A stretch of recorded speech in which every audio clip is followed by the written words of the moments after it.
Hey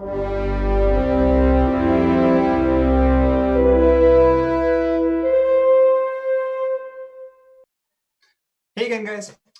My name is Josh Acklin, in case you missed it earlier, and I am the co-director of programming for March for Science NYC. I'm also a virologist trying to get my PhD at the Icahn School of Medicine at Mount Sinai. So this public health segment is really near and dear to my heart.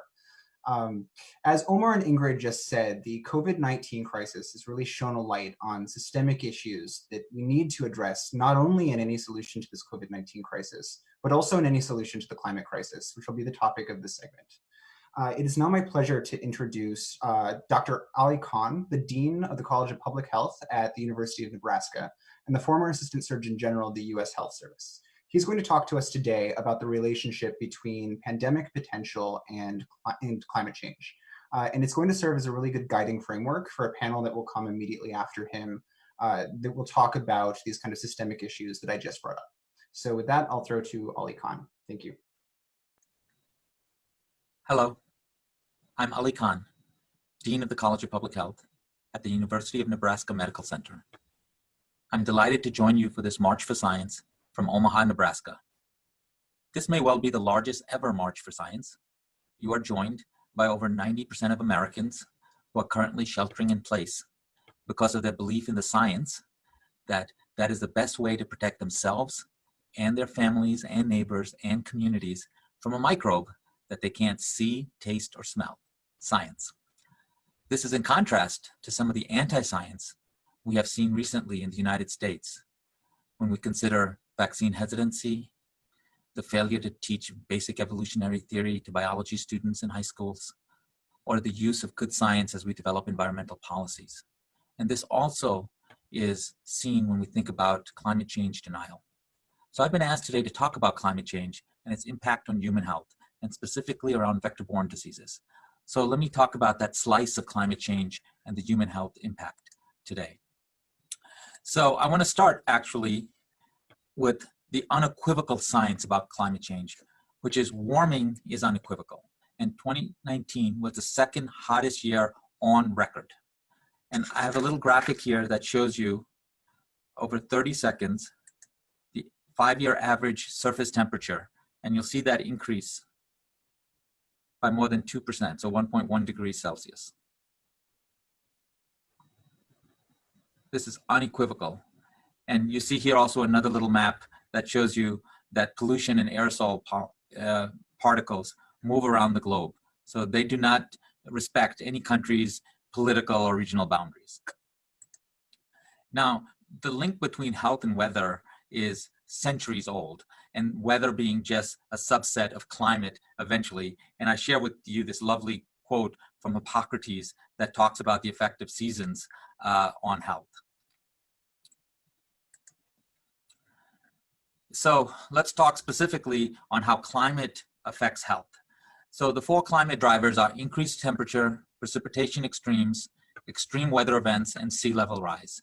Now, through a number of exposure pathways that involve heat, poor air quality, reduced food and water quality, changes in infectious disease agents, and population displacement, we have a number of health outcomes. The one I'm going to focus on is vector-borne diseases today, but there's a number of others, and these slides will be available to everybody so they can go back and review the specific references. And then this is mediated by non-climate stressors that have a lot to do about ecology and the usual social determinants of health that are always involved when we ever think about health-related issues. Now let's talk about vector-borne diseases. And so what is a vector? Let's start right there. So vectors are small organisms that transmit infectious diseases between humans or from animals to humans. So these are typically mosquitoes, sandflies, and ticks. And you know many of these diseases. So malaria, Zika, dengue, Lyme disease, West Nile should be very common diseases that most of us are familiar with. What most people don't appreciate, though, is actually mosquitoes are the world's most deadliest animals. And this is one such depiction showing mosquitoes responsible for 830,000 deaths worldwide based on what the numbers look like. So mosquitoes are a very deadly animal. This shows you the global distribution of these diseases, whether it's malaria, Lyme, dengue, but these diseases are distributed worldwide. One of the most severe, obviously, is malaria that causes approximately 400,000 deaths a year continues to cause a significant global burden of disease, mainly, unfortunately, among those that are very, very young. Now, these diseases are not just distributed globally worldwide, but for many of them, we're seeing an increase as temperatures have been rising. And let me give you two specific examples. So in Europe, we are seeing that tick-borne encephalitis has been increasing and the distribution of disease within Europe and the number of cases. And that's depicted here in one of these graphs. The same thing is also true in the United States. So in the United States, vector-borne diseases have actually increased threefold in the last 13 years. And most of that increase has been driven by Lyme disease. And I've shown you a graphic on the distribution of the Lyme vectors over 2 decades and how those Lyme vectors have markedly increased in the United States. And this is closely associated with how we've seen warming in the United States over the last 2 decades.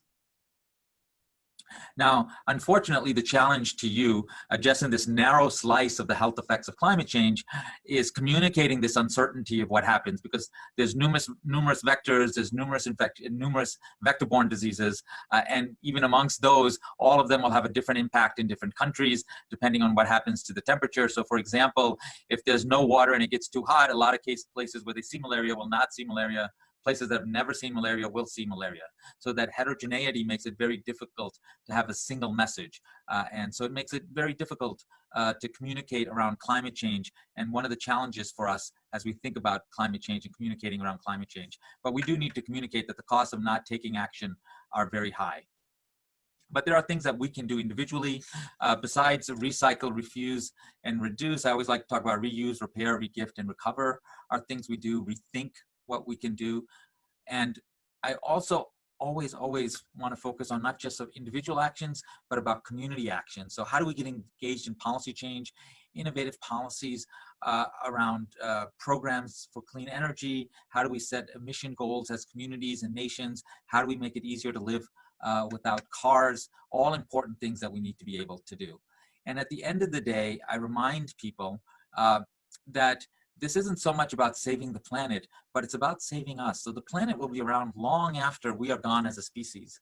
And the planet has as much focus on creating a blade of grass as it does creating a human being. So who's to say what's more important? So we should be very careful about thinking about protecting ourselves and our communities.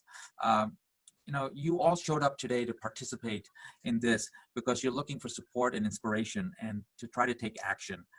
And we have the resources we need to do that. We have families, friends, colleagues, intelligence to make things happen. And I know we have the intention, the creativity, the leadership, and the expertise that's going to help us through this current pandemic to respond to it and recover from it. But also, these are the exact same skills that are going to help us address climate change and the other challenges that will come to us over the coming decades. Thank you very much.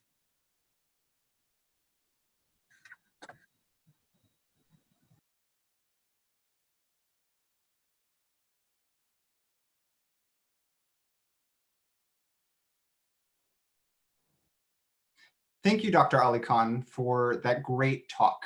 I'm so happy that we have you live here to do a Q&A with questions from our audience. So I'm going to ask you the first one, and we'll go from there. So our very first question is, you spent a lot of time in this talk talking about vector-borne diseases, and something that the audience would like to know about is how does the climate crisis relate to zoonoses? And how does that relate to COVID-19? Well, thank you, Joshua, and thank you again for this great opportunity to be on March for Science. So these vector-borne diseases are just a segment of the broader zoonoses. So zoonoses are diseases that are transmitted to humans from animals, and COVID-19 is a really great example of that. So COVID-19 is caused by a virus called SARS coronavirus 2. The natural host for this virus is a bat. And what likely happened, the bat infected a pangolin, and then probably in a wet market, somebody bought this pangolin, got infected by this pangolin, and that set off this current COVID-19 outbreak worldwide. This is very analogous to the original SARS, severe acute respiratory syndrome outbreak in 2002, 2003. Very similar to the Ebola outbreaks we see, also starting with bats, the Ebola virus, probably through bushmeat infect somebody and causes the Ebola outbreak. And again, climate change plays a key role in this as we think about ecologically people moving out into environments where they would otherwise not be, having contact with wild animals, and getting infected. I'll also take this analogy one step further, if you would let me, to COVID-19. We talk about staying at home to flatten the curve. So I would say for climate change, we also want to flatten the curve. Right. I think that's fantastic. Actually, a group called Climate Clock later in this broadcast is going to be talking about a new interactive tool where they're trying to model flattening the climate curve, which is pretty cool. So thank you for bringing that up. I think it's actually a pretty perfect analogy. So for our second question, so amongst the COVID-19 crisis, we're seeing a lot of immediate things that need to be dealt with. Now, there are some reports of chronic symptoms or neurological conditions, and we know that with SARS and with SARS-1 and with MERS, there were lasting complications with respiratory function in those patients. So the question is, how would a public health system go about addressing and identifying those long-term issues, in addition to the ones that are going on right now? Also an excellent question. So we've only known about this disease now for about 4 months. And already there's some sort of initial reports of a lung disease, actually potentially heart and liver and kidney that may be associated long-term. So not just, most people clearly get better, but there may be some long-term complications. So what our expectation will be is likely registries. So many countries will establish long-term registries, enroll these people, and then go back to them periodically and say, what are your symptoms, do some lab tests on them, and that'll give us the good long-term data to help us better understand what the complications look like. Great. And so another question that we received from the audience, I think this is actually really interesting. So we keep talking about, when do we return to normal? When do things open up again? But truthfully, normal, we're probably never going to go back to normal. So I guess my question for you is, what is the new normal? And what might be some new measures that, as a society, we might end up taking in light of this crisis? So that's a really good question. I tell people we're about to step through a portal to a new normal. And you and many others who are listening to us today will be able to create that new normal. So at least in the short term, I think we should expect a couple of things. One is social distancing, right? So I think we should expect masks out in public. We should expect that people will not be having as close physical contact as we have had in the past. We should expect that we will be monitoring temperature for people, and that's going to play out in our workplace. That's going to play out in schools. That's going to play out wherever we play. Any place where we congregate. I think we're going to see that happening for a long time until either we have a vaccine or some good drug or other therapeutic options, or we eliminate or eradicate this disease. So that's going to be in place. But I'm hoping, in addition to this new normal, there's other parts of this new normal that come about, which is a renewed focus on preparedness and prevention, because this isn't the last epidemic. This isn't the last pandemic. We're going to get another one. Let's make sure we put the investment in our public health and healthcare system so we don't find ourselves in this place again. A disease anywhere is a disease everywhere. Let's make sure we have a new respect for science. Yes. Right? Not just public health science, right? Climate science. I talked about this in my speech. Hopefully, science writ large. Let's have a better respect for science and environmental science in everything we do moving forward. Right. I think that's a great conclusion to this segment is, the main takeaway here is listen to the science. And I think you're going to find that comes up a lot in this broadcast. So now that Dr. Khan has given us a really good grounding in the material, and we can actually begin to talk about these systemic issues that have come up due to COVID-19 and how those actually are pretty much the same issues that come up with the climate crisis. So now I'm going to throw it to a really special panel on those relationships. So Jesse from Sunrise, please take it away.